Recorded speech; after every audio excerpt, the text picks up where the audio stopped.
Well, mine's going to be a personal story because it's been amazing, stunning, sitting here this morning, listening to people from the industry talking about how everybody is looking and striving for change. And of course, who will tell you my story, which is a love story, will tell you why I needed that change to happen.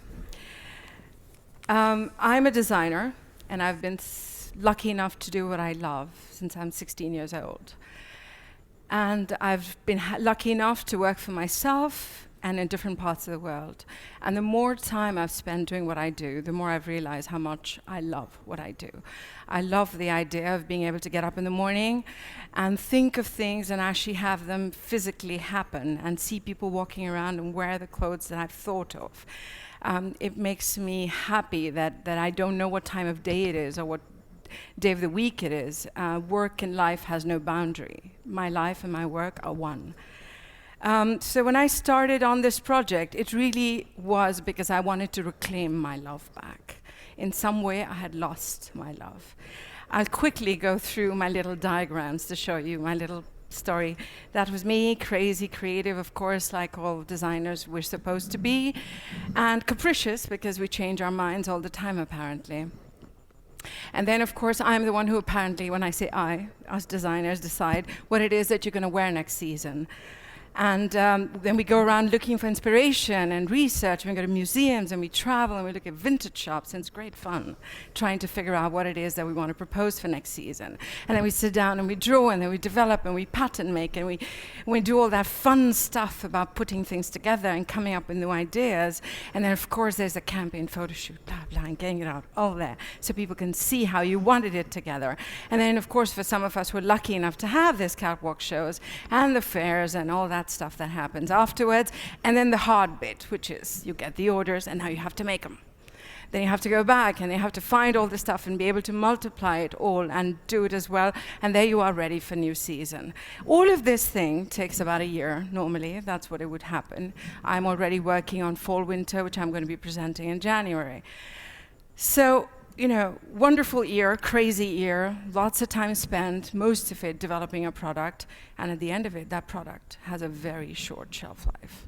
Of course, somebody was smart enough and said, ooh, why should we wait a year to develop product? We'll just wait for the catwalk shows and see what's happening and then go out and make it quickly. Wouldn't it be easier? We cut the, developing period to half. And yeah, that was a really, really good idea, because it's true. It made them much more efficient, right? So then these companies became really big because it was a really good idea, actually, cutting development time down to 6 months. You let the other guys develop, and we'll just go out there and then make it up in the right price and sell it to the right people quickly. And what did that do to me? I was developing 2 collections a year. And then, of course, to keep up with this crazy trend that this other thing had opened up, I had to now do more than 2 collections a year, just to keep up with all this stuff, just to keep up with these new things that I had to be there in the market. And my God, that 1 year of joy turned into 12 months of absolute nightmare. Before I could get the new product into line, it was already 50% off in most places. I was creating product that had no shelf life. Before I got there, it was already old news. And of course, you could buy that same product any price that you wanted if you were smart enough and looked on the internet, something that looked pretty similar. In fact, magazines would put up pictures and say, if you're an idiot, buy the expensive bit, and if you're smart, buy the cheaper one. Looks the same. So here you had everybody pushing everyone. What they had to do was be smart and buy cheap. And then, of course, came what we call the super disruption of the internet, right? Everyone selling on e-commerce, discounted stores. That became the big disruption. All of this left me completely crazy. Here was suddenly a year of my life, which I used to enjoy tremendously, had turned into a rat race. I was just running after trying to get things faster and cheaper, faster and cheaper. And that left me really tired. And that left me exhausted, and that left me sad, because I love what I do, and I wasn't loving what I do anymore. So I thought maybe I should go be a baker. I don't know, maybe I should try something else, because, I'm not enjoying what I do, and this was all about enjoying what I do. What happened here? And after thinking about being a baker, I thought, no, actually, you know what? That takes a long time. I have to wake up at 5 in the morning. I don't think so. I think I'm just going to go back and fight for what I love.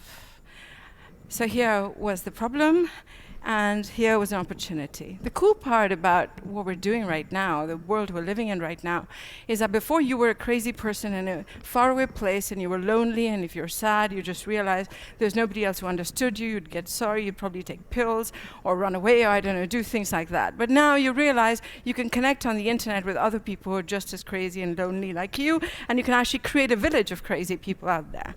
There's a lot of people like you in other parts of the world. And I realized I need to start talking to other people. So of course, when I started to go to fairs, industry fairs, I would sit and talk to friends who worked for major corporations, friends who worked as independent designers, friends who worked in all different phases of the industry.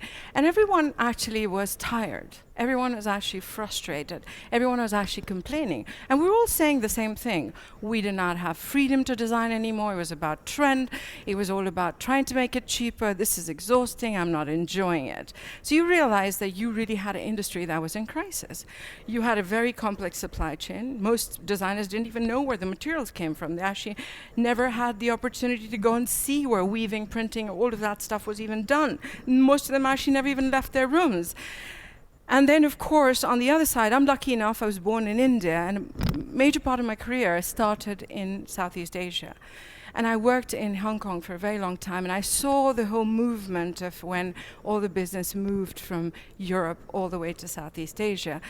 And what you did realize is that we were not doing, as we were told, a big favor to these third world so-called countries, where we were apparently helping them develop. No, what we were doing is just photocopying a model there. There were people who had skill sets that were ancient, that were old, that were wonderful, and we were replacing them with just skills to press a button. Weavers were taught to unweave, unlearn how to weave, and learn how to operate a weaving machine. Printers were taught to not print by hand, but actually just print on a machine because it was faster, it was cheaper. It was in our interest that they unlearned a skill set. Now, I live in Europe now. I've been living in Spain for the last 12 years, and I have seen what has happened. You know, of course, we all know this. We've got in Spain 50% of a younger population without a job or without possibilities of getting a job.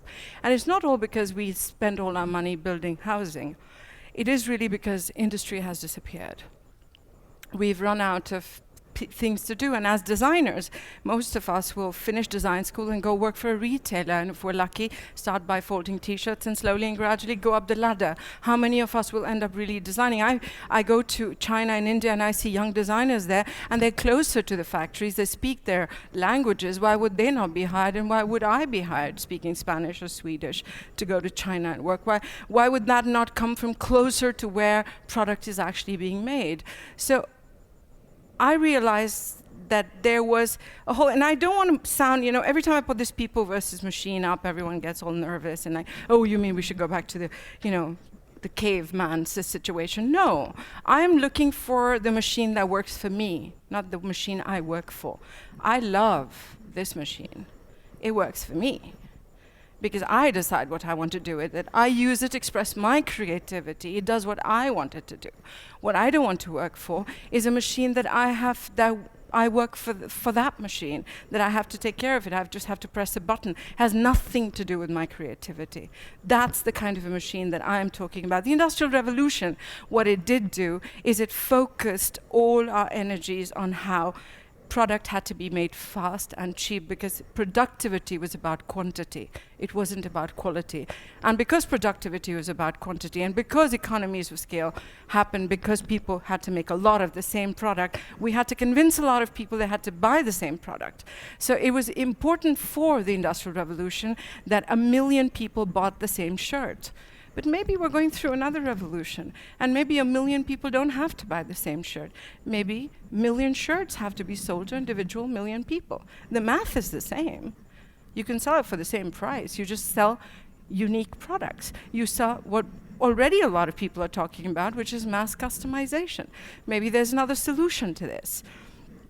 I'm not going to harp on about the environmental issues. I've had the fortunate or unfortunate pleasure to actually have lived in places where you can no longer drink water. There's parts of India, China, and as well as Southeast Asia where you no longer can actually go and open the tap and drink water, and it's purely because we wanted our denim to be washed in a certain manner. We wanted a t-shirt to cost so much.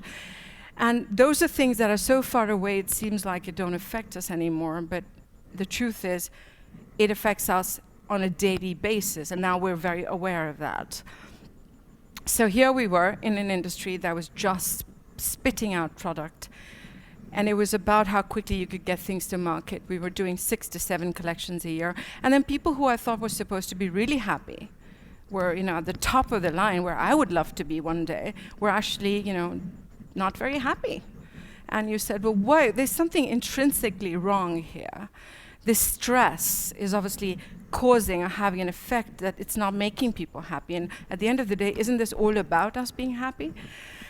And then, of course, I look around because I live in Spain and I travel around and work a lot in Italy and Portugal. A lot of the European factories were shutting down. And it's not because they were not investing in R&D, as we were told, or they were not competitive enough, or they were not doing new research. No, it was because they were doing new research. Major companies would come and produce with them the first 300 pieces, but when the order was big, it'd go to China and get copied or wherever. I'm using China, but whoever you want to use. And at the end of the day, their bowl of rice costs more than the bowl of rice of somebody in the Far East, and that's the truth. And they were shutting down not because they were not investing in research, it was because their research was blatantly being ripped off somewhere else at very cheap price points. Of course, when you go over there, and we all get shell-shocked, oh my God, when that whole Rana Plaza thing happened. I mean, that's the tip of the iceberg. I'm sorry, most of the companies I've traveled around the world and seen don't even know where their product is made, because most of that product gets made in factories that are subcontracted. Because most of the time the conversation is, yes, I need you to sign this piece of paper. It says you have to use 3-ply toilet paper and every single so many toilets per so many people. But in reality, then the other guy comes and says, I need it 50 cents cheaper. So there's always that balance of, can I give all and can I give 50 cents cheaper?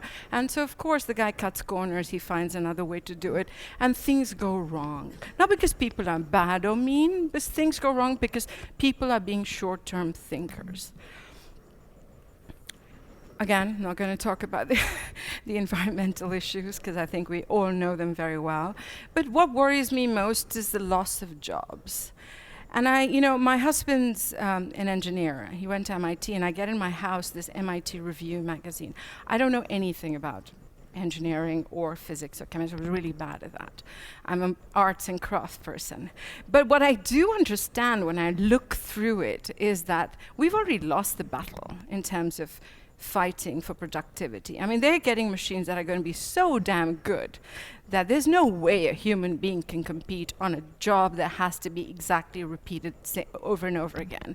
Robots, I mean, I'm talking in your and my lifetime, 5 to 6 years from now, there is no way we should be training human beings anywhere in the world to do a job that is repetitive, because they are not going to be able to compete.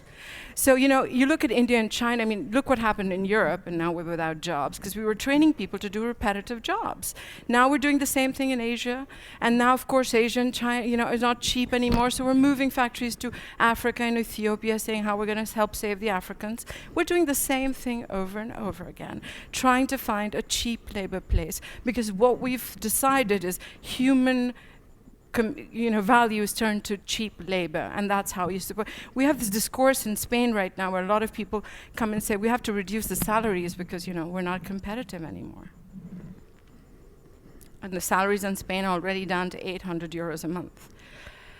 So at the same time, you look around and you see that all little mom and pop shops are closing up. And it's wonderful that major companies are around the world, but it gets my goat when I go to Delhi and I find the same shops that I find in Madrid or that I find in New York. When I travel, I want to come back with memories of product that's made there, or things I bring back are stories. I just came back from Mexico and I brought this, and it reminds me of the artisan who was making and the designer and the whole story. I don't want to be able to find that same product everywhere I go. I understand globalization. I thought it was about efficiency and it wasn't about sameness. I'm not voting for the sameness. I at least don't want it. And at the same time, you see the small businesses cannot compete with this new model that has come up, which is about vertical production, where small businesses, obviously with their markups, cannot buy product and sell 6 months and compete with the 50, 60% aggressive discounting that major retailers can do. And at the same time, we've created a monster that we all are, that we consume without thinking where things come from, that we've never even thought, geez, I just bought a $10 t-shirt. How can it be, how much do I want to get paid for an hour? And I want to pay $10 for a t-shirt? I mean, I understand it's cool for us to now think that we have to dress differently. I don't know, but I thought Steve Jobs was pretty cool. He wore the same clothes every day. So maybe we need to rethink about this. Maybe we as consumers are the ones who have to think about this. And to me, it was me as a designer and me as a consumer talking to each other and saying, I'm not getting what I want out of this huge system that's being built up. Some people are getting very wealthy, some people are getting very famous, but I am not getting what I want, neither as a designer and nor as a consumer. Can I do something about this? Don't we all want to be different? Everyone I spoke to wanted to dress differently. Everyone I spoke to wanted to have a story to tell.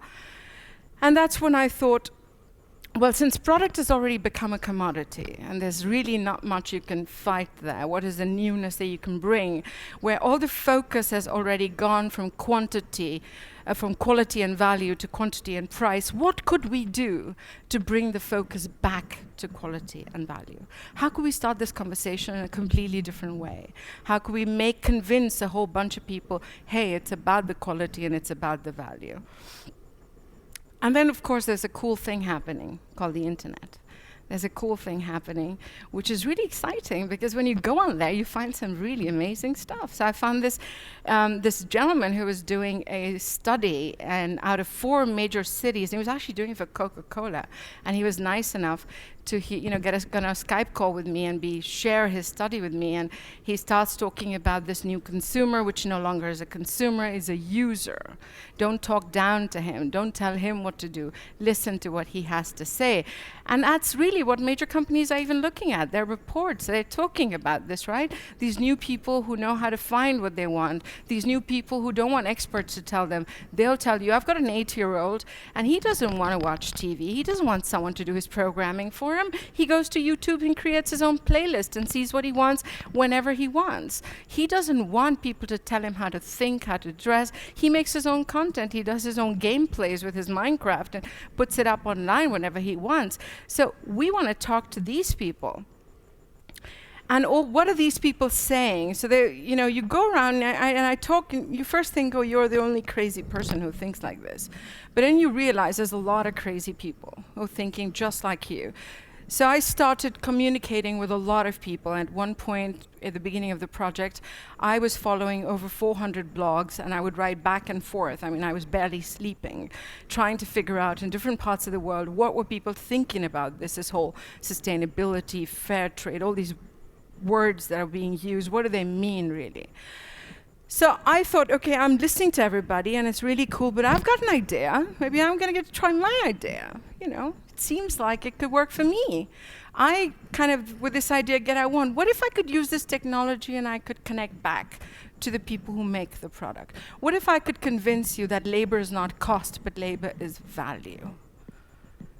What if we could just focus on that, so that the CEO, when he looks at his Excel file, he's not looking at cost of labor, let's cut it down. He looks at value of labor, let's increase it. So that's kind of what we decided to do. Of course, when we decided to do this, we couldn't find a program that existed that could give us full traceability and transparency and connect the consumer to every single person who made the product. It just didn't exist. When I started traveling, I did realize that most factories actually did have a traceability program. Most factories, if you go and buy product, whether it's food, whether it's clothing, if there's something wrong with it, you go back to the brand will take it back to the factory, and they can actually pretty much pinpoint the guy who did the wrong thing.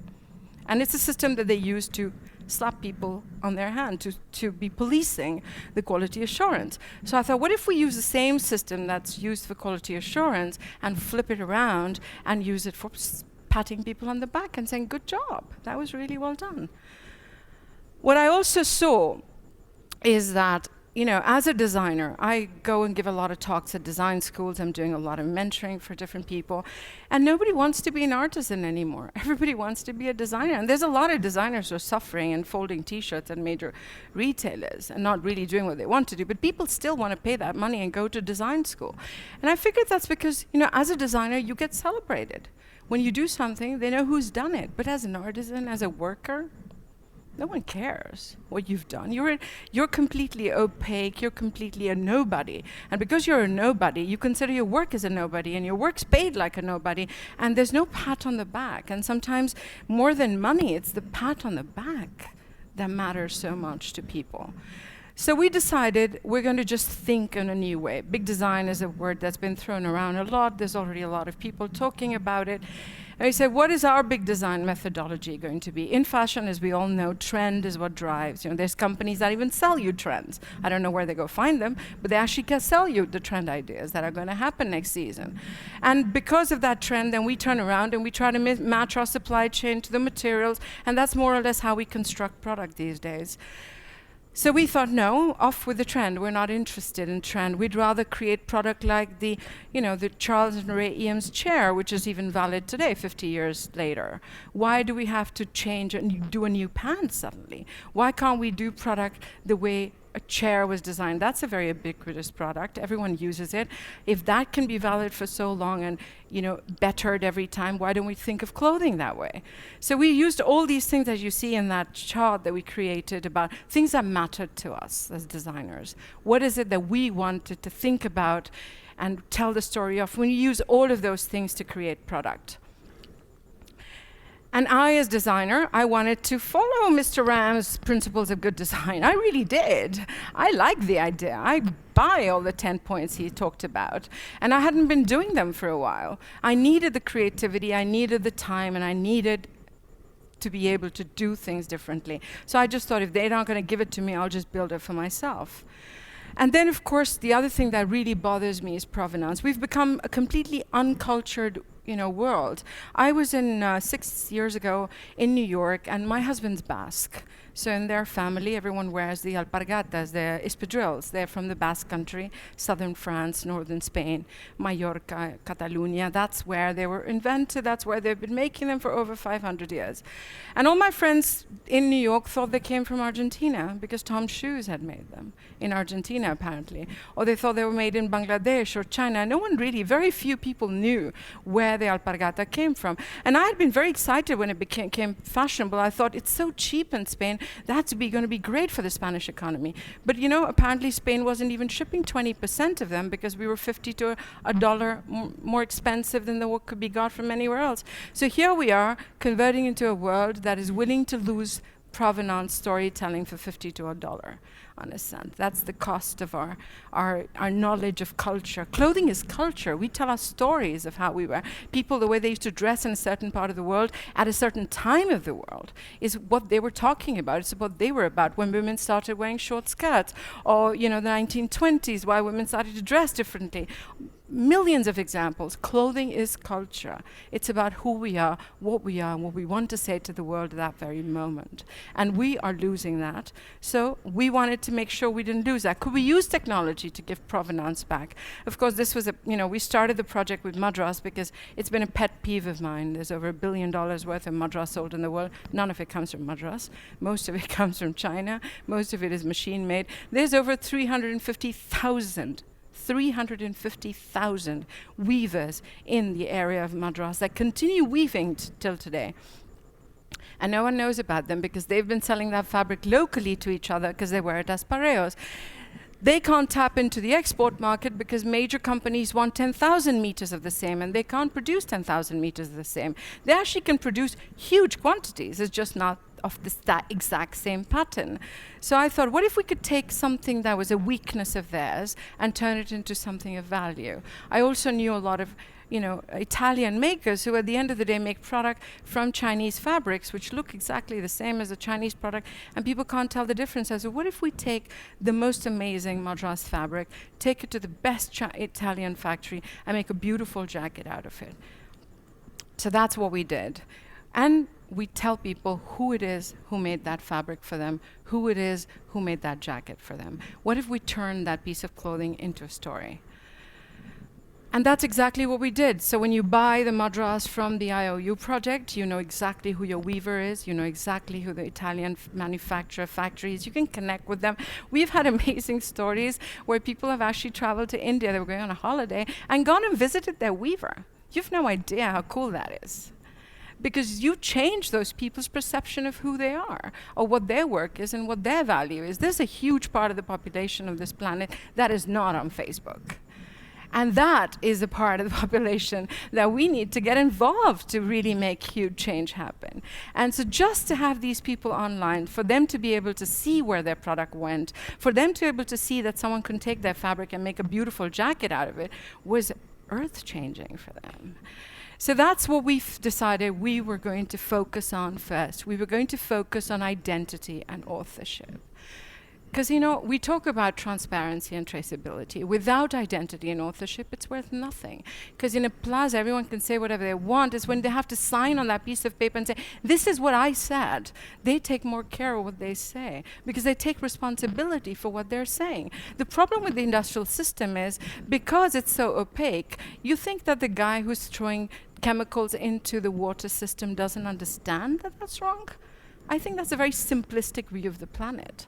I think he understands. I think the only thing is that he doesn't care because no one tells him he should care, because he's such a small part of this entire system that he's not even important to anyone. So why should he even think? He actually probably does it on purpose just to screw the company he's working for. So here you are, you're talking about the minute you do that to human beings, the minute you take away their identity and their authorship, you can't have transparency and traceability, because you cannot depend. And I think it's wonderful we need systems around the globe that actually, and legislation that control everything. But for me, it is us human beings, you and me, who have to take responsibility for that and ask for it, because it's not a company that's going to make a sustainable product and sell it to you. It's not their responsibility, and why should they be doing it? It's our responsibility to demand it, to ask for it. Same thing with Harris Tweed. We just came back from, I was in Scotland. Here you are, another beautiful case. 500 years of tradition, still making Harris Tweed, has provenance, has survived, but the youngest weavers are 50 years old. I have, young people in Spain, educated, amazing schooling, incredible technology, but they go to Finland or Sweden and come and bust tables because they don't have a job. And no one thought of being a weaver. These weavers, I've visited them, they make between £2,000 to £4,000 a month. That's not bad. And they live on a beautiful island. It's cold, but it's nice. And the food is amazing. And no one looks at that as an alternative. How is that going to continue? So that's what we wanted to do. Everyone knows the logo of the Harris Tweed, but we want people to know Donald, and Donald's really cool. Donald's worked with Nike, Donald's, gone there, and he's really quite a fighter. And then we wanted to make product to last. We didn't want to go find the cheapest source to make a product. We wanted to find the best. I'm convinced that when Marco Polo or people in the old days wanted to trade, they didn't go take the shit from here to trade it with shit from there. They took the best and traded it with the best. That's what trade was about. It was about trading the best of our cultures, not the shit of our cultures, which is what we're doing now. So we find the best factories. Right now, of course, it's Europe, because that's where I'm based, and we've just gotten started, but I just came back from a trip from Brazil.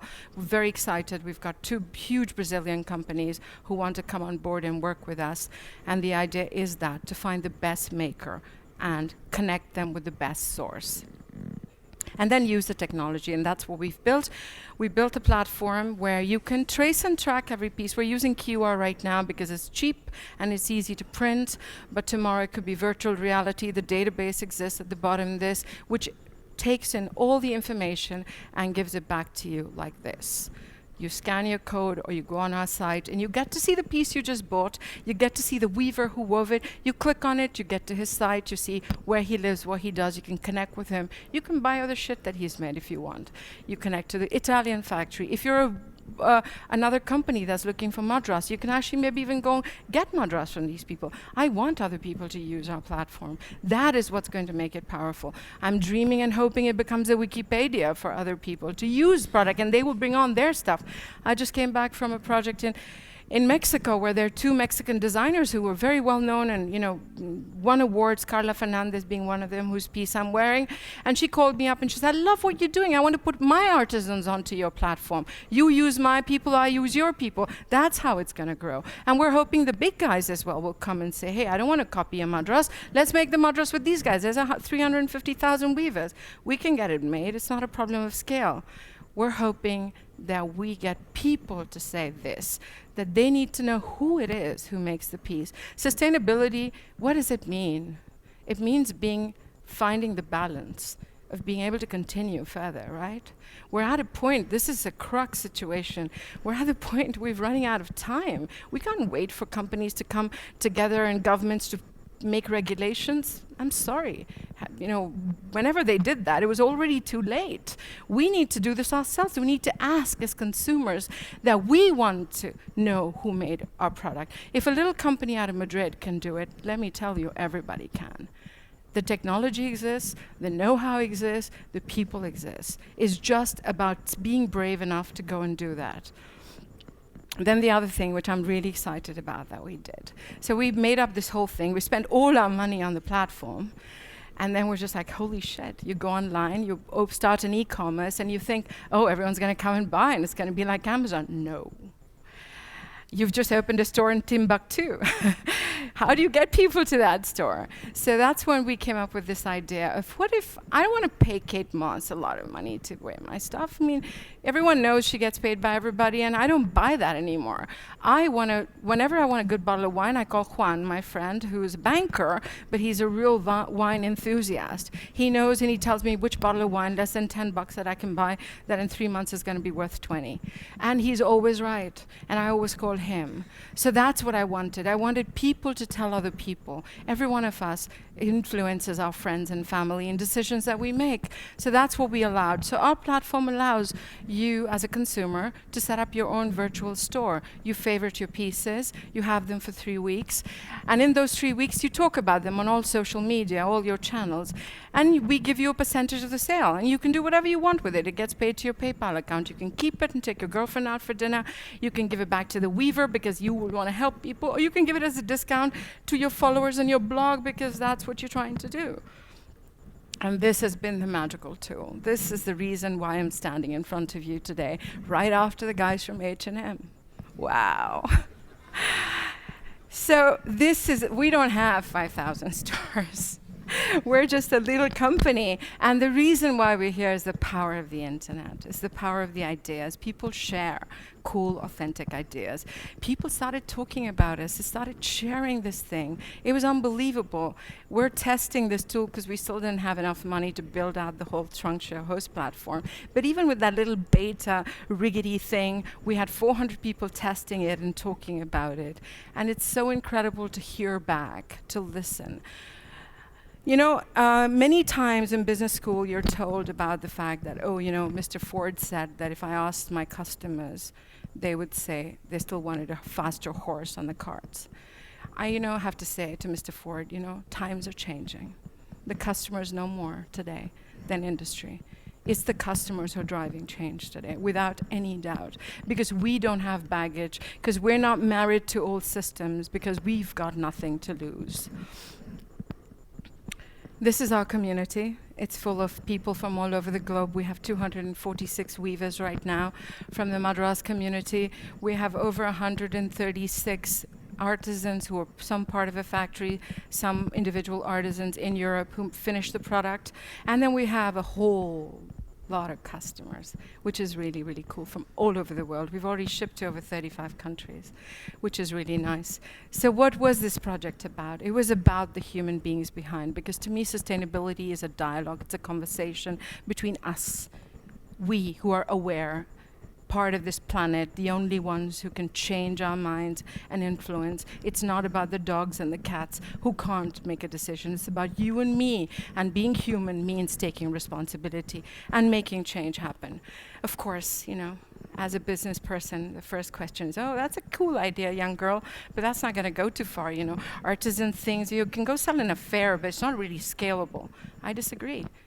In India, there's over 3.5 million handloom weavers, 3.5 million, who still weave by hand. And why do I push the handloom weaver when, of course it's a lot cheaper and easier to produce by machine? Because I really do think, and I'm sure some of you who've woven downstairs in these incredible machines, to be able to think of something and make it happen, it's what 3D printing is about, right? And they were already doing it. You can get a shirt that is unique, that somebody has made. I can think of an idea and make it different than someone else. We already have it. We don't have to sometimes reinvent the wheel. We just have to put new technology to it. So we said, okay, if this idea of traceability and transparency, of course, it's for the special market, what if we focused it just on the affordable luxury and the luxury market? Because they're the ones who have a story to tell. And as you can see, it's not a small market. Then we also wanted to not keep this to ourselves. We want to not behave like a fashion company. Actually, a lot of fashion companies are changing. Patagonia is a great influence, and for me, it was one of my absolute influences. I read, Iwan's book and actually wrote to him and sent him a pair of alpargatas, which he liked. And there is change happening about sharing. So we said, what if we shared our platform with other people? These are friends of mine. They're very cool guys. Art comes first. They're doing menswear. They've never made men's shirts out of woven fabrics. We invited them to come and design and produce with our platform. And that's what we did together. We created together a collection, which we call IOU Art Comes First. You see, we learned something from the H&M guys. That H&M with Alexander Wang thing works. So we said, what if we got together and put two ideas together? Instead of taking great design, well-made, and making it cheaper, what if we tried to make it well? We just shared it in a different way. And that's what we did. And we just presented the collection, and we're going to be in really cool stores like United Arrows in Japan and lots of really, really nice retailers, and plus on the site. So here's what I end with. Really, I did not start out to make another brand of clothing. I've done that. I've been there. I wanted to change things. I wanted to reclaim the love I had for what I did. And I really wanted to start out to build this thing that didn't exist, which was this traceability platform, the human traceability part of it. Because I felt if you gave people authorship, if you gave people stake, if they were your stakeholders, things would change dramatically. We saw that in Madras, where the second shipment that came through, the weavers were late, and I was worried, and I called, and it turns out they were weaving slower than usual because they wanted to make sure it was perfect, because their picture was coming up next to the stuff. You see, people have pride even when they're poor. They have a lot of pride, and it's about giving that pride back to them. And I don't care if you're a worker in a factory in Ethiopia or China. I'm sure every single thing that they do, and in fashion especially, it's very manual. A lot of people think, material goes in and shoe gets spit out. No, sir. 246 times touched by a human being. Pair of Nikes, that's what they told me the other day. So think about that, the amount of human beings involved in the process. We need to get them to be our stakeholders. So we're opening up our platform for next year for anyone who's interested, individual designers, major corporations, anyone and everyone. They can come on board and they can use it. And it is a storytelling platform. What it will do, it will allow you to put up your pictures, and we are not going to be checking on you. You're going to say what you want to say. We're not a seal. We're not going to do that. We're just there so that the consumer can put back his picture, talk about your product. It's about allowing the consumer in. This is about opening up the table and not saying, I will sell you sustainability. It is about you and me. We will build it together. And we will make a lot of mistakes while we do it, but we're going to try to build it together. So, at the end of the day, that's what I think. I think we're all stories. Human beings, we're storytellers. We do that all the time. And let's tell good stories. Enough of the bad ones. Let's tell honest stories. Let's at least say when we leave the planet, we've got something interesting to leave behind. We cannot say that there was this incredible thing happening and we didn't. Oops, sorry. I don't know what I did here. I wanted to put a little thing that we made for you guys. somebody can help me. I'm so bad with PCs. Well, there's a beautiful video. If I can get it up to play. It doesn't say anything, but it's all the people who've participated in the project. Thank you so much.